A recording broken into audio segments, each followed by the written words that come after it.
Gunnery Sergeant Arlie Ermy here. Listen up. Did you ever wonder how warriors went from throwing stones to laying down serious firepower? This is your lucky day. On this episode, it's all about rockets. From ancient little firecrackers that pretty much look like ancient little firecrackers, Yeah! to the very latest tank-killing long-range missile. Direct hit. Oh, yeah. So bring it on. And let her rip, because it's time to lock and load.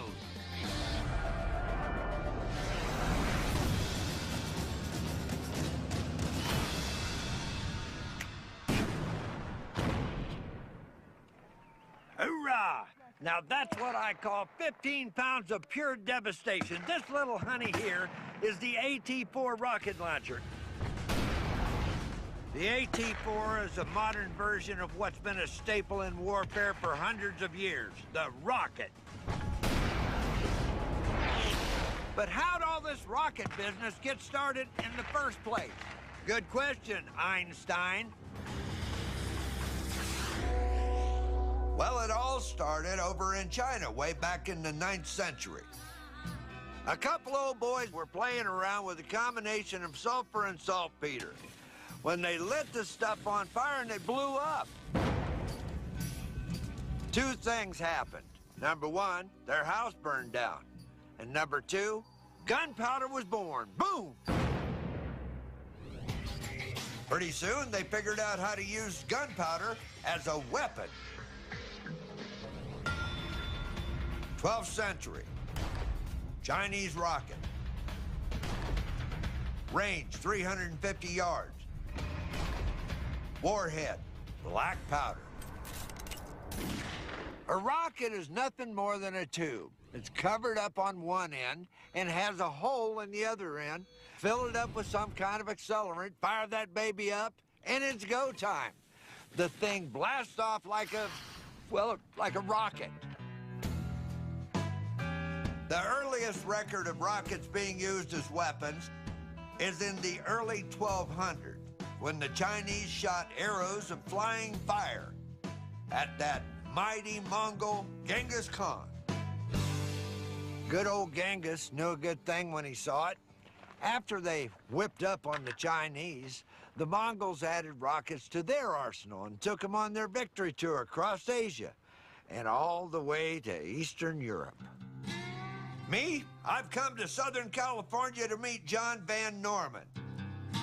He builds rockets for fun, and he's made up some of these ancient Chinese weapons especially for me. Tell me about this rocket.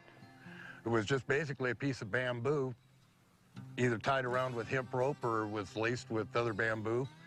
A stick was attached to steer it. How accurate they were. Not real accurate, but most of the time it scared the horses and caused everybody to scatter in different directions. I imagine so. Now, does this thing explode when it lands? Yes, it does. It has a small warhead up in the front end, and the rest of it was all black powder. These rockets have two compartments full of black powder. The first shoots the rocket skyward. The one at the tip is the warhead, designed to explode and hopefully set an enemy camp on fire. Okay, well, I'm anxious to light this baby up and see if we can hit that target out there, that's for sure. Let's give it a try. Absolutely. Our enemy camp is this stack of straw, and it is well within range. Now, there's no damn way I come all the way out here in the middle of the desert to not blow something up today. So let's just, without further ado, blow something up. Here we go. We have fire.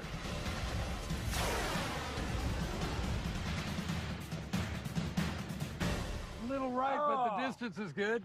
You know, the wind got it. That's what happened. Well, that's strike one for the Chinese rocket. Now, that's pretty awesome looking rocket, though. That sucker took off pretty good. I was pretty happy with that. We just missed the target. Imagine if you were riding a horse across there right about that time. Oh, that'd probably It frightened me a little. Well, it wouldn't scare me. Probably scare the horse a little bit. The horse. I'll tell you what, we have some more of those? Yep, we sure do. Well, let's reload. Let's do a little re-aiming and reload. Lock and load. Let's go. Oops. Good to go. We've got her lit up. Here she goes. Well, that's just plain embarrassing. Strike two. Well, now. Remember we were talking about accuracy? Yeah, but that would have scared hell out of the bad guys. We've got 2 more shots. This one and 1 more, and that's it. If we don't hit the target, no, they wouldn't fire me. Okay, here we go. Fire in the hole. Look out, it's on fire. It's gonna go. Let me say a few appropriate words over this baby. Go get 'em, Tiger. You go get 'em. Maybe the third time we'll be lucky. Third time's the charm. That's got possibilities now. It ain't over till the fat lady sings. Oh, look at it. That wind's taking it to the right again. Again, good distance. About 30, 40 feet to the right of the target. But the target is undisturbed, is what the problem is. That's 3 shots and still no results. So we've only got 1 shot left. Now, in my book, failure is not an option. So what's happened is we have moved our little rocket launcher a little bit closer to the stack of straw. Now we're ready to go, and I think we'll be able to hit it this time. What do you think, John? I like the way you think. Okay, let's go for it. Here we go. We have ignition.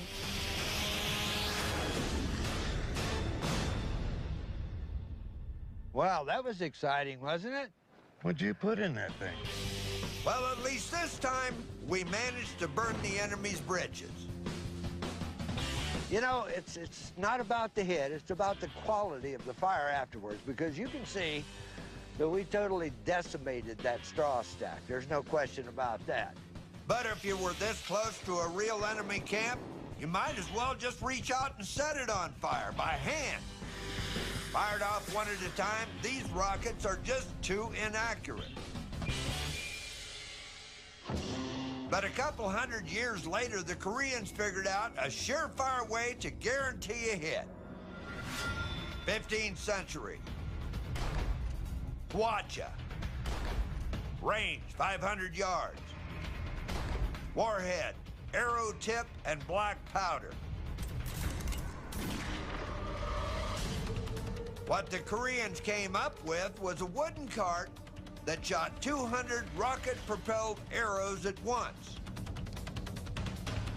The individual rockets weren't any more accurate, but the Koreans figured there was safety in numbers.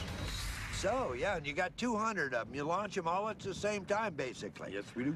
And as you can see, each one has a nice little arrow on the tip. Now, this arrow is no joke, fellas. And with the rocket to send it on its way, it was possibly the most formidable weapon of its time. The Koreans used these arrow-spewing hwachas to help fight off the invading Japanese. You see, samurai warriors used to attack in dense formations. Perfect fodder for a hwacha attack. I think you ought to give it a try. Do we have a target? We need to fight off an attack from some watermelon samurai and a few dozen balloon soldiers. Okay, fire in the hole, ladies and gentlemen. One smart design feature is that all 200 fuses are linked. Makes it easier to light than a birthday cake. Burn you? Nope. Okay. Here we go. There's the second 2. There's the third.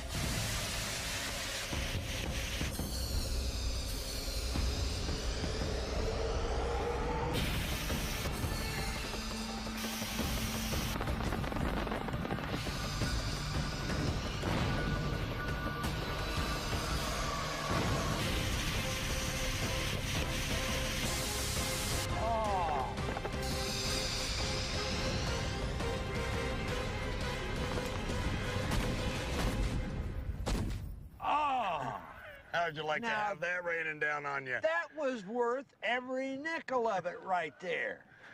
That was beautiful is what that was, wasn't it?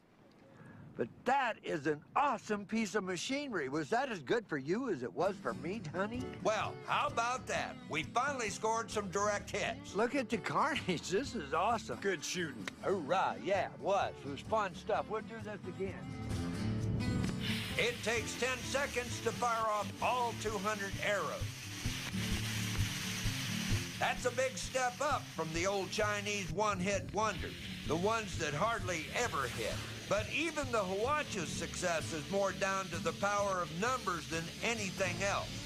Accuracy was still the rocket's #1 problem. Sorry to bust your bubble, partner. Next up on Lock and Load, we're going to talk about some rockets that inspired a guy named Francis Scott Key. You know, rockets, red glare, and all that.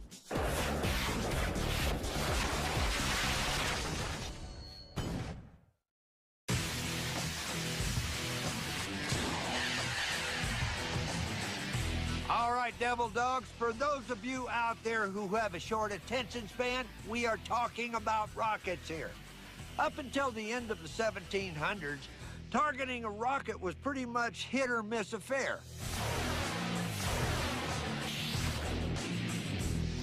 Well, as the 1800s came around, two men did an awful lot to help propel rocketry forward and make them more accurate. Their names were William Congreve and William Hale. These guys were so impressed with their work that they even named the rockets after themselves. No, they weren't called William rockets. They were called the Congreve and the Hale. And they were a hell of a lot better than the Chinese rockets ever thought about being, too. 1805, Congreve rocket. Range, 3,600 yards. Warhead, explosive and incendiary.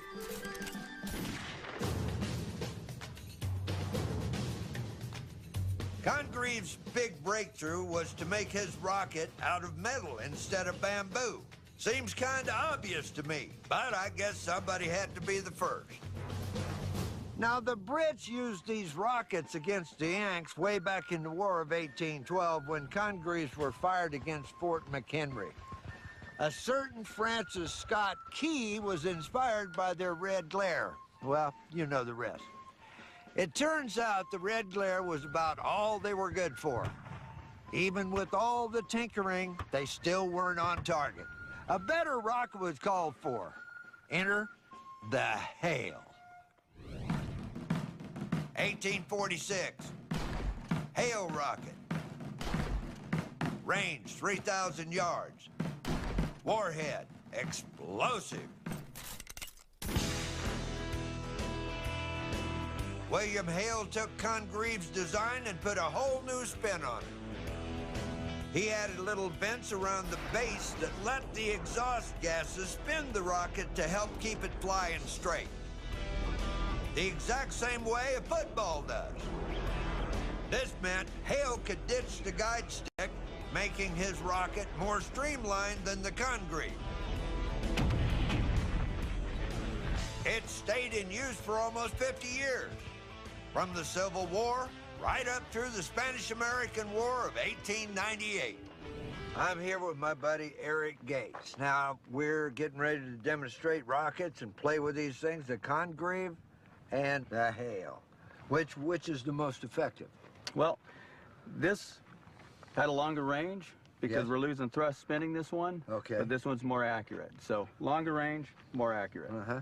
What's the difference between these and the ones the Chinese made? Well, we got a lot bigger on ours, and both of these were able to be launched out of a tube, which increased their accuracy. The Chinese, all the sticks were on the side. So we got a little bit better accuracy, and we got a lot bigger because we're in steel rather than bamboo. Well, let's see how they work. I'm kind of anxious to see this thing go off.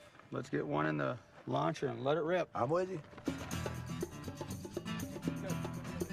Well, we said that Hale's rocket spun like a football.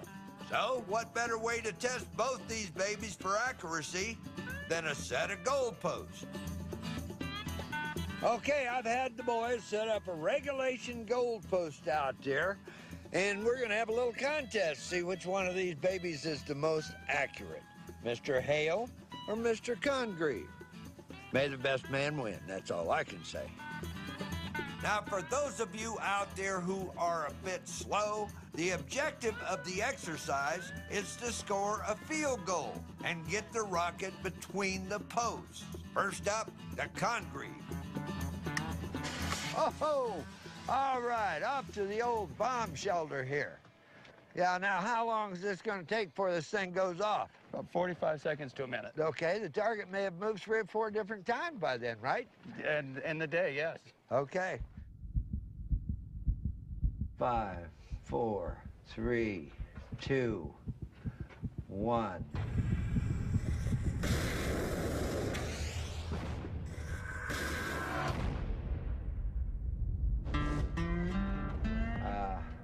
Maybe we had a little too much weight and not enough powder or something, but that was kind of a fizzle, wasn't it?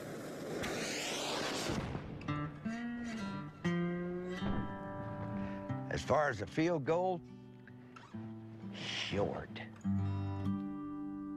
I don't know how you at home feel about it, but I think we could have done better on that one.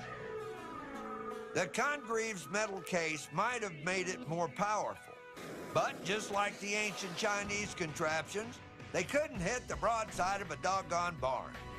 Time to give the Hale a go. Those little vents are supposed to improve its accuracy. Let's see.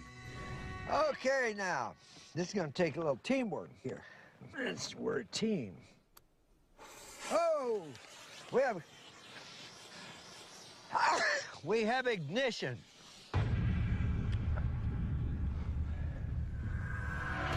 Now, you're thinking this got to do a little better, right? Oh, this thing's gonna hum. Okay, well, that's a good thing. All right, we're burning down here now. I'll give it a 10, 3, 2, 1, and blast off.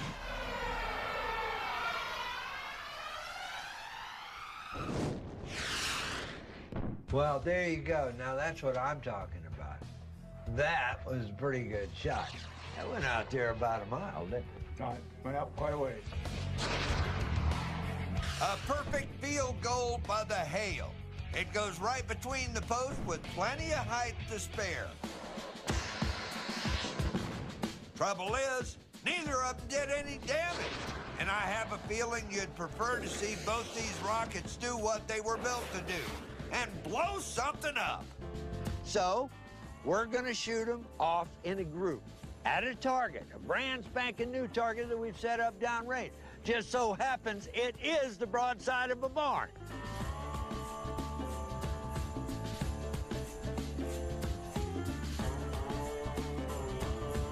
I tell you, it's all ready to go. Should be like the grand finale down at the high school on the 4th of July. You know, boom, boom, boom, boom. It's all this coming out at one time. I think at this range, we can't help but to hit it. 3, 2, 1.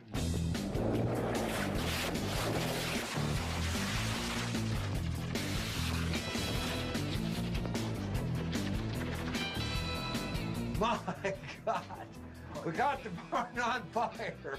Well, all I can say is it was quite a fireworks display. I don't know how many times we hit it, but I see some big old holes in the barn. Let's go check it out.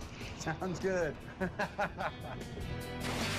Now, if this had been an enemy encampment instead of a plywood cutout barn, you can see why rockets were starting to be taken seriously as a weapon. Now you can see where one went through down here sideways. Now, well, that would have taken some troops out. We got shrapnel up in here. Look, some big nasty piece of something went through there. Well, that's some pretty serious damage. I mean, you know, that's a mortal wound. There's no question about that. If that had hit somebody in the coconut, a rocket obviously went through right there.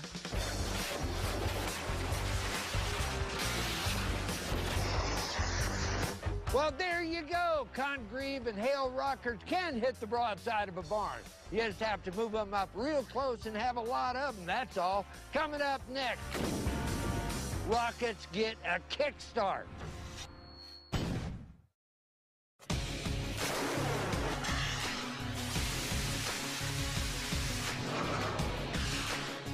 We're talking rockets here. Now, back in the 1800s, the old-time rockets just weren't cutting it.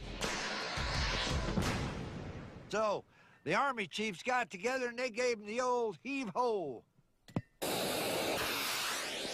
What the military was looking for was more bang for their buck. They wanted something that was powerful, that they could aim and actually hit the target with.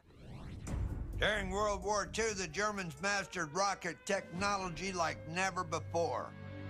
Their terrifying B-1 and B-2 rockets were the size of fighter planes and could fly hundreds of miles.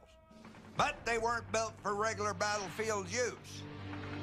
America created a smaller rocket more suited for combat, the bazooka. Pretty much the first ever man-portable rocket launcher.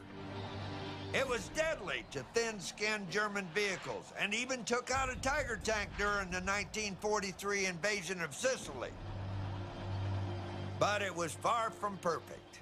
Sometimes the rocket would get stuck in the tube, and sometimes the damn thing would blow up. And the backblast and the smoke trail was so obvious it would give your position away. And once they spotted you and they knew your position, you were hamburgered. One thing they did get right, though, was how to deal with the recoil. As the rocket is propelled forward, the backblast shoots out the rear of the tube, balancing out the forward momentum of the rocket. It's called recoilless action. The bazooka kicked off a whole tradition of hand-carried recoilless rocket launchers that saw action in Korea and Vietnam. But technology marches on, and now every Tom, Dick, and Harry wants to get his fingers in that pie. Well, surprise, surprise. The Swedes figured out how to make something other than meatballs. It's the AT-4 rocket launcher. Hoorah! 1981.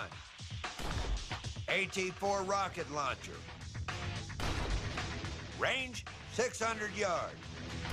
Warhead, 84mm high-explosive anti-tank. The AT-4 is designed as a disposable launcher. Each round of ammo comes packed inside the tube. Once launched, it's fire and fling. The AT-4 really kicks butt. It fires a warhead that's 3 times more powerful than the bazooka. What makes the AT-4 such a powerhouse is its massive 84mm round. Get it? AT-4. Boy, those Swedes are really funny, aren't they? But what is no joke is the round, which has enough juice to rip through 14 inches of armor plate. And this is the engineering that makes it possible. That 84mm high-explosive anti-tank round. As the round hits the target, a huge explosive force pushes the metal in front, right through the armor. It only makes a small hole. But because the AT-4 carries more explosive force than the bazooka, it continues on to explode on the other side of the armor. They call that beyond armor ability.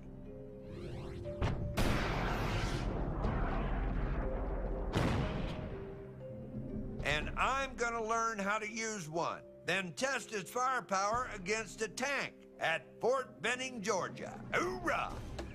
I'm here with Sergeant Lawrence, United States Army, and we're playing with Sergeant Lawrence's toy. Tell me about it. It fires an 84mm heat rocket, heat, which stands for high explosive anti-tank. So if you know what a Soviet BMP is, which is an armored personnel carrier, a Soviet BMP weighs approximately 14 metric tons. This weapon, the AT-4, which weighs 14.8 pounds and is 40 inches long, can easily destroy that BMP. When it penetrates, it's going to send shrapnel and blinding light throughout the vehicle. A lot of heat. Yes, sir. Walk me right through it. This part of it would obviously go up on your shoulder. Basically, you're going to hold this sling sort of like a pistol grip. You don't want to hold this like a rifle or down here. The sling is very important. It's not just for carrying. Okay. Makes sense. The fundamentals as far as acquiring a sight picture are a lot like a rifle. So it's basic principles. if you know how to fire a rifle, it's very simple to learn how to fire this weapon effectively. So we got the sights up. Next step. Where you're going to arm the weapon by placing the cocking lever in the fire position. At this point, the weapon is armed. Okay. The last thing, just like with most weapons, is you're going to acquire your sight picture before you fire. Well, I'm pretty happy with that. Now, the next step would be, I guess we have to shoot it, huh? Yes, sir. Ready? Aim. Fire. No, knuckleheads, these are just practice rounds. They line up so you can see where they're going. And this line of sight aiming just like a rifle makes the AT-4 far more accurate than the earlier Congreve and Hale rockets. But don't you fret, devil dogs. I'll be firing the real thing as soon as I get my aim zeroed in.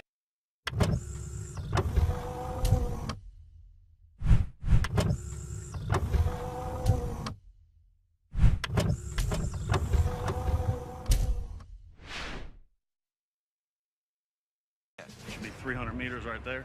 Okay. Aim. Fire. I think that was just about right. But I think as far as distance goes, that's perfect. So I think it's good to go. Now let's shoot the big boy. Hoorah.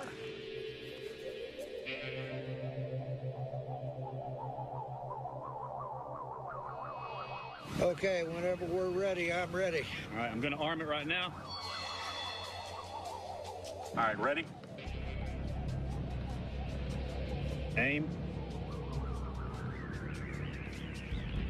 Fire.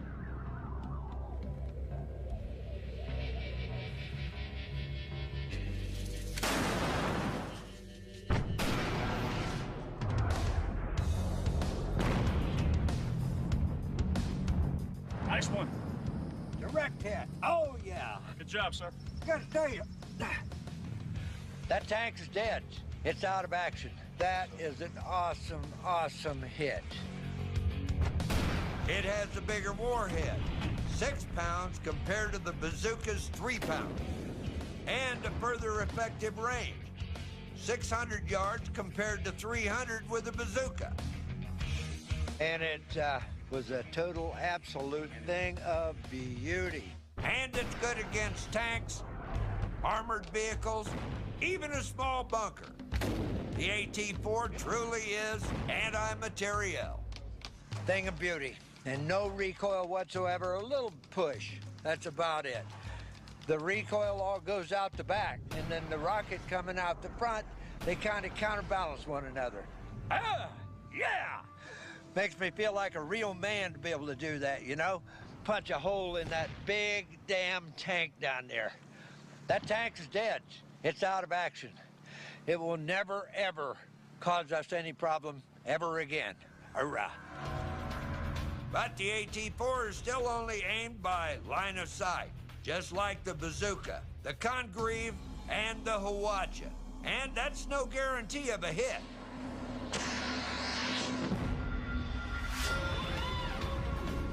Coming up next, you can run, but you can't hide. From guided missiles. Don't you move your butts, lard ass. We're moving on to some really, really big guns.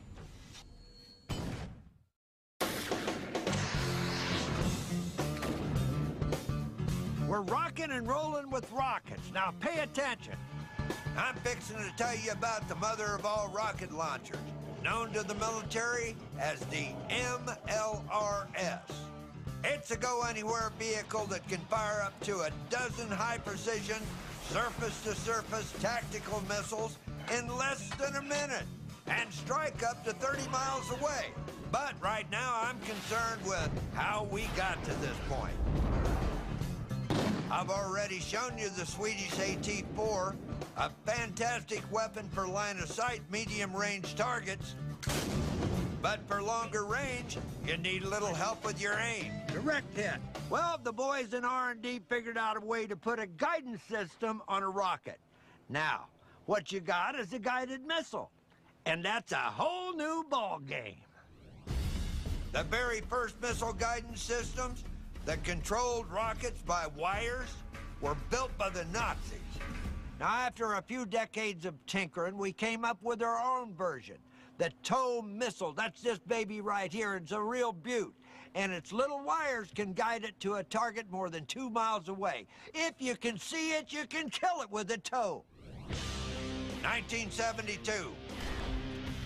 Tow missile.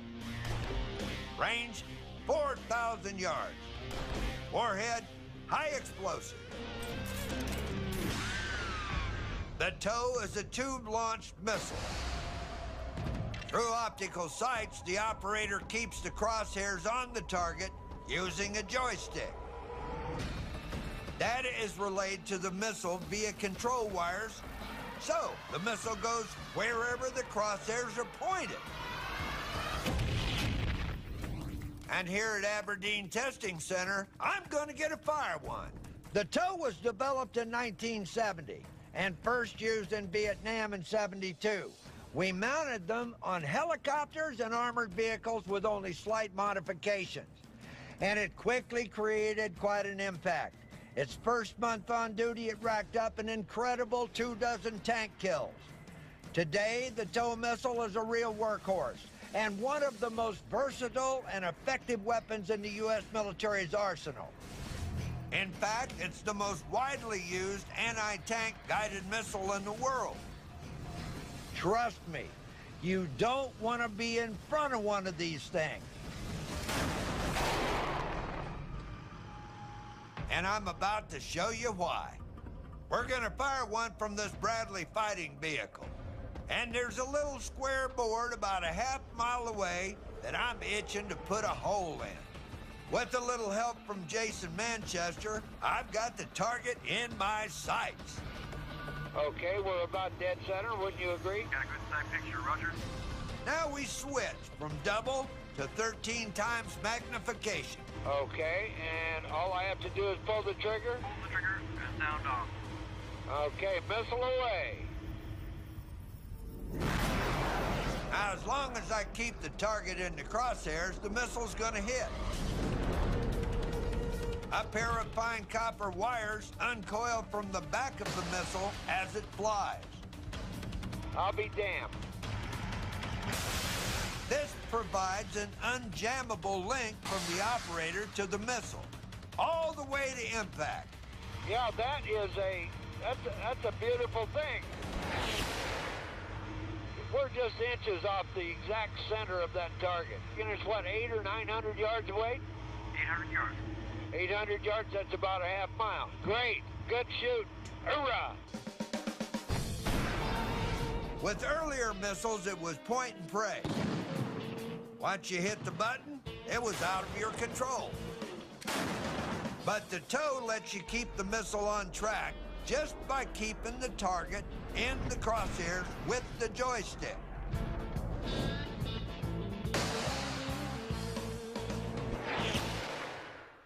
Mission accomplished. As slamming as the tow is, it still ain't the meanest kid on the block.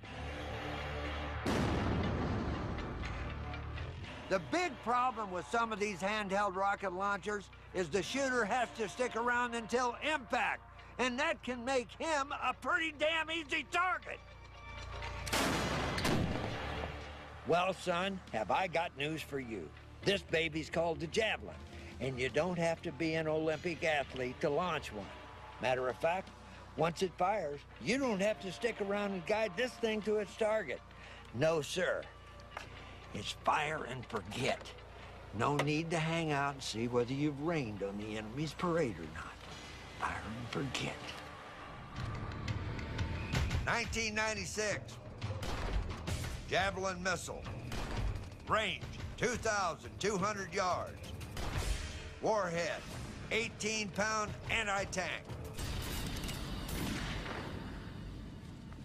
With the Javelin, you can sneak around a corner, punch out a tank, blow up a building, or even a helicopter. And it goes one better than the bazooka or the AT-4. Instead of one explosive charge per missile, the Javelin has two. It's known as a tandem warhead. The first charge punches a hole in a tank's armor. Then the main charge is clear to smash clean through and reach inside. Hoorah!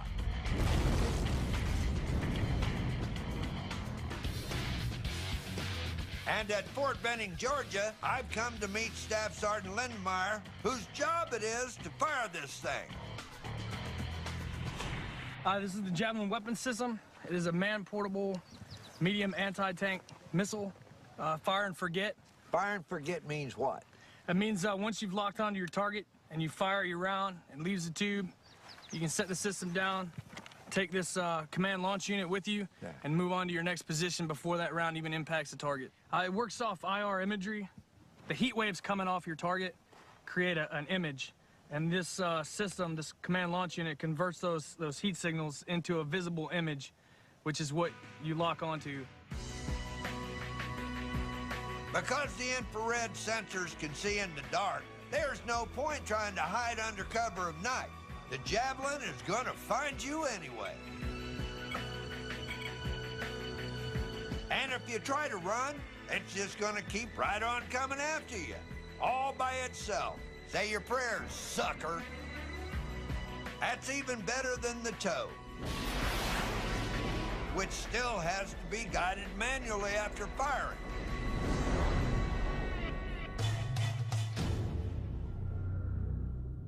A single Javelin cost $80,000, so most of the training is done on simulators. Only the top scorer on the simulator has the honor of firing a live round. And believe me, it is an honor. So, I'm gonna try my hand at the simulator. Okay, let's put this heavy old monster up on my shoulder and see if I can hit any targets. These simulators are kind of like kick-ass video games. They allow our boys to become experts before they ever fire a live round. Oh, there it goes. Okay, direct hit. Well done. Even got sound effects. I like that. And you got a 95 passing score for that exercise. A 95, okay. I did pretty good, if I do say so myself. But Second Lieutenant Carr here came top of the class, so pretty soon he'll be firing the real thing. Well, I'm anxious to get started on this, and I know you're anxious because you want to shoot this baby, right? You had no idea. Matter of fact, as long as we're doing that, I have something here that is called my challenge coin. And as another reward for being top gun in the class, I want to give that to you, okay? All right. Thank you very much. Nope, my pleasure, absolutely. I believe you've earned it. The Javelin is the latest technology in man-portable missiles. Light enough for one man to carry around the battlefield, but powerful enough to take out a tank.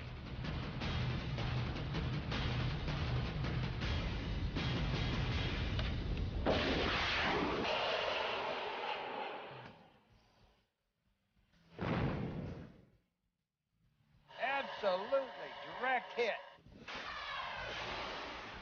That sucker went out.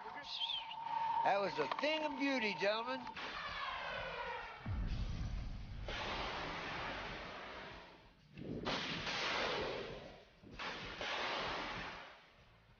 Outstanding. First class. Good shooting. Smack dab right in the middle.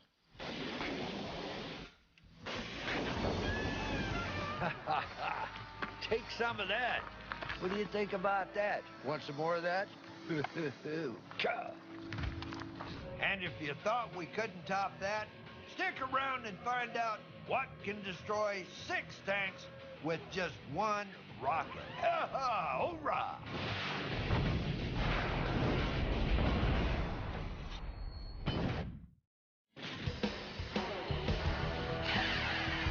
Listen up, couch potatoes.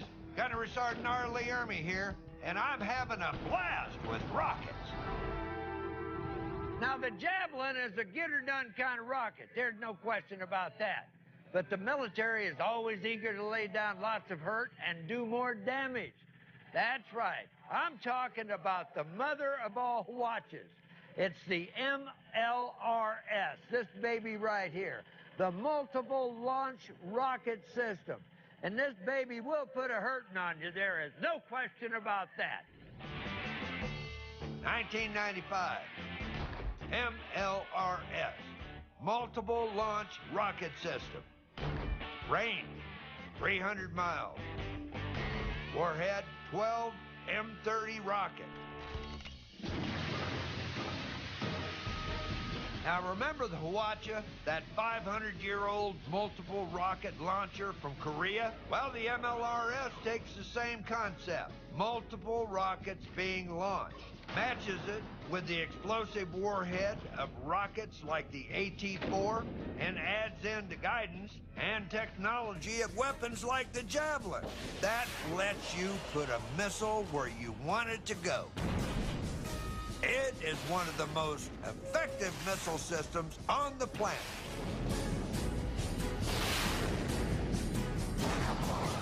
The MLRS can fire 12 long-range rockets in less than 1 minute from a mobile launching platform.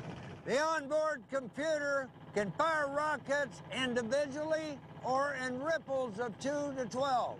That's this baby here. It's got tracks like a tank, so it can go almost anywhere on the battlefield. And it can aim and launch up to 12 missiles in under 60 seconds. It can also launch 2 massive missiles, which can fly via GPS guidance to the target area before releasing 6 smaller submunitions that listen for the signature sound of their exact target, then guide themselves toward it before, of course, blowing it up. Look out! This baby is awesome. It's so awesome, I'm just itching to take it for a ride. This thing handles pretty darn good, don't it? Oh, yeah. Like a Cadillac. Yep. Yeah, my four-wheel drive Ford pickup truck is have to slow down for a lot of these bumps.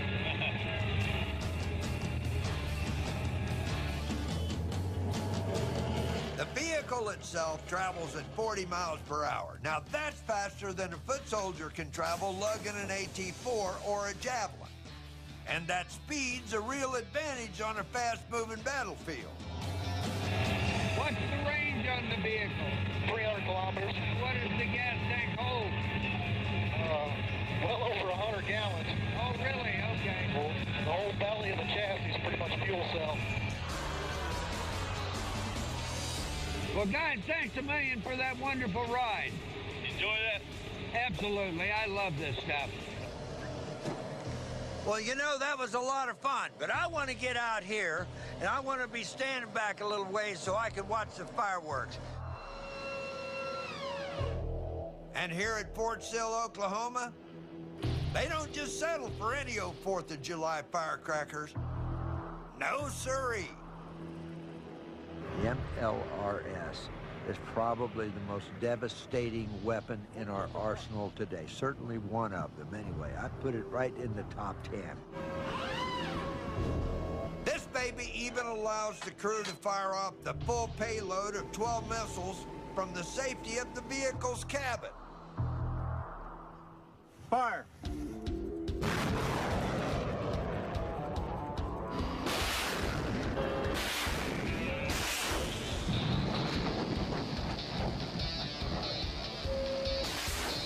This weapon is phenomenal.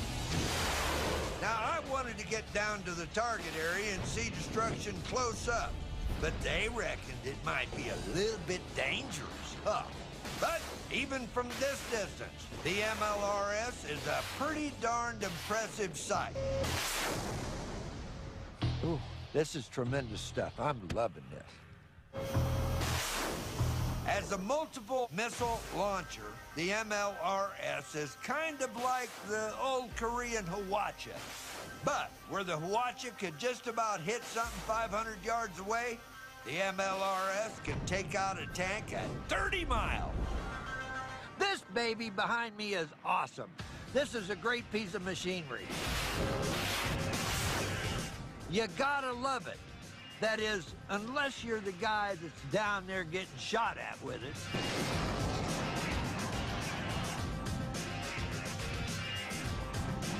Well, there you have it, we've gone from inaccurate rockets, lit with a fuse, to advanced guided missiles that can take out nearly anything on the battlefield. I'm Gunnery Sergeant R. Lee Ermey. Keep your powder dry and your eyes on the target. Carry on.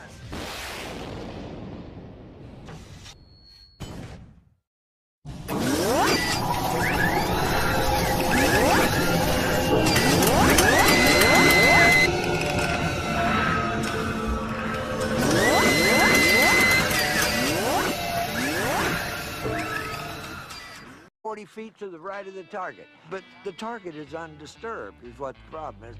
That's 3 shots and still no results. So we've only got 1 shot left. Now, in my book, failure is not an option. So what's happened is we have moved our little rocket launcher a little bit closer to the stack of straw. Now we're ready to go, and I think we'll be able to hit it this time. What do you think, John? I like the way you think. Okay, let's go for it. Here we go. We have ignition.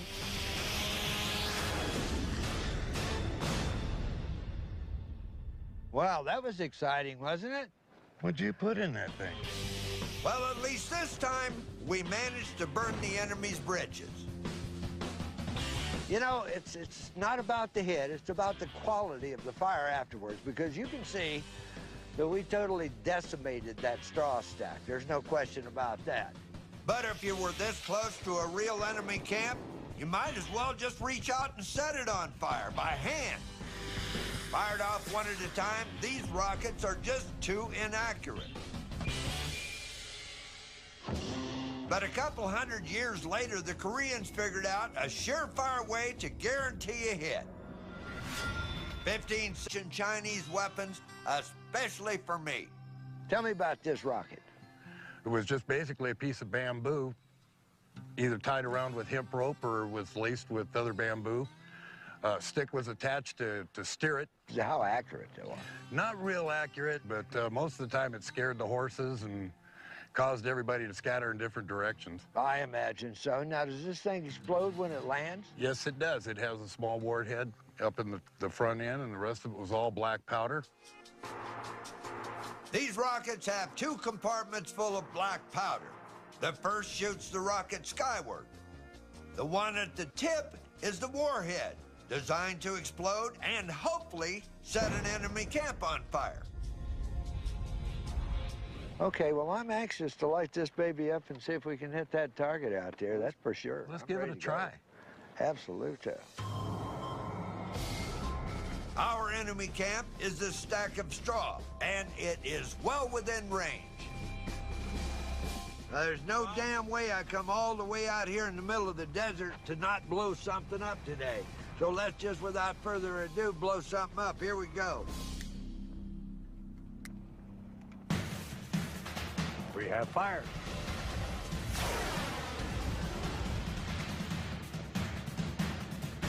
A little right, but the distance is good.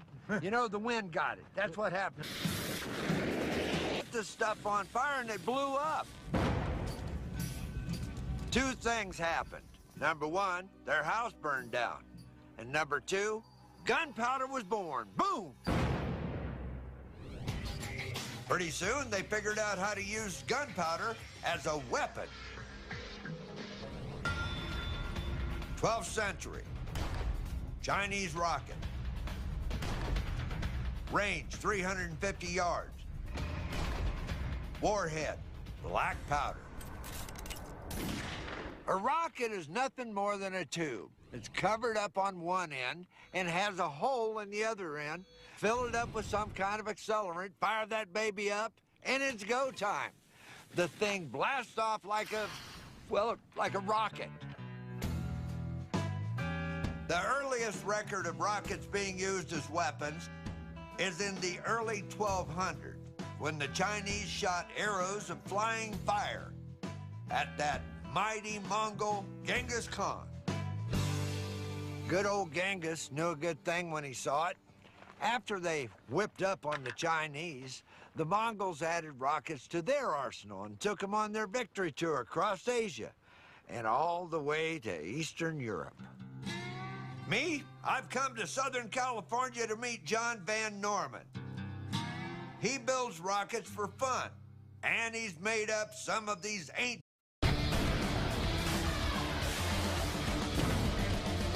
Hurrah, Gunnery Sergeant Arlie Ermy here. Listen up. Did you ever wonder how warriors went from throwing stones to laying down serious firepower? This is your lucky day. On this episode, it's all about rockets. From ancient little firecrackers that pretty much look like ancient little firecrackers, Yeah. to the very latest tank-killing long-range missile. Direct hit. Oh, yeah. So bring it on. And let her rip, because it's time to lock and load.